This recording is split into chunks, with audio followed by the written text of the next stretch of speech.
There's a horrifying trend taking over social media.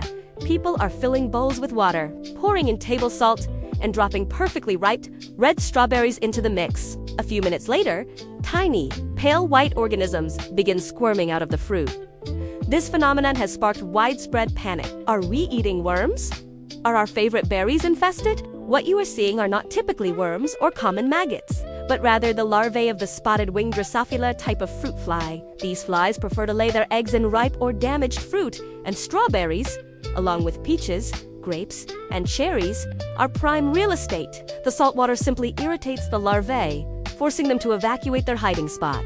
Now, before you swear off strawberries forever, let's get some perspective. While the sight is undeniably repulsive, the larvae are generally harmless, but the saltwater method, while effective at revealing the hidden tenants, is terrible for the flavor. The salt seeps into the berry, changing its sweet profile. So, how should you clean your fruit? Most experts agree that a simple rinse under fresh, running water is sufficient to remove pesticides and surface dirt. If you want a deeper clean, a brief 20 to 30 second soak in a mixture of vinegar and water works well. This process won't force out the larvae, but here is the essential, often overlooked truth. If you don't see them, they are safe to eat, and they are essentially pure protein. Because here is the real revelation.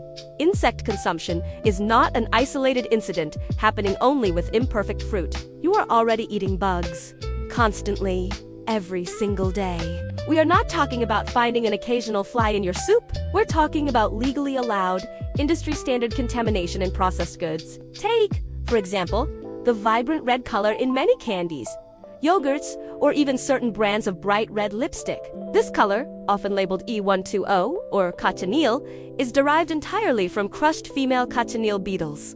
Or consider that shiny glaze on jelly beans or other hard candies. That sheen comes from shellac, a resin excreted by the female lac bug.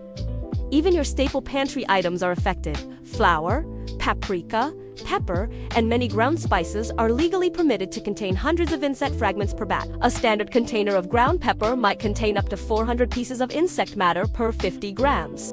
The numbers are staggering. On average, a person may consume up to a kilogram of insect parts annually. Without ever realizing it, they are in your coffee beans, your tea leaves, and yes, your chocolate. The FDA has established guidelines called defect action levels, which set the maximum acceptable limit for natural contaminants like rodent hairs and insect fragments in various foods. For instance, the average chocolate bar often contains fragments of up to 8 different types of insects, most commonly cockroaches and flies. This fact has even led to theories suggesting that some individuals who experience allergic reactions to chocolate may not be reacting to the cocoa itself, but rather to the ground-up body parts of cockroaches inadvertently mixed in during processing. Why should this matter? Well, beyond the initial disgust, the scientific consensus is clear.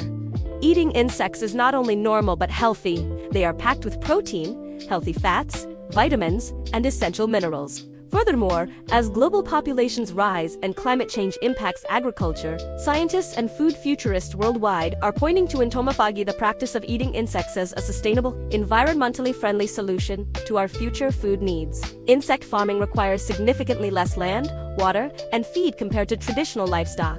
So, the next time you see those tiny larvae wriggling out of your saltwater-soaked strawberries, or you read the ingredients on your spice jar, remember that you are participating in a tradition as old as time. In the grand scheme of things, a few larvae are nothing more than an extra boost of protein in a world full of hidden insects.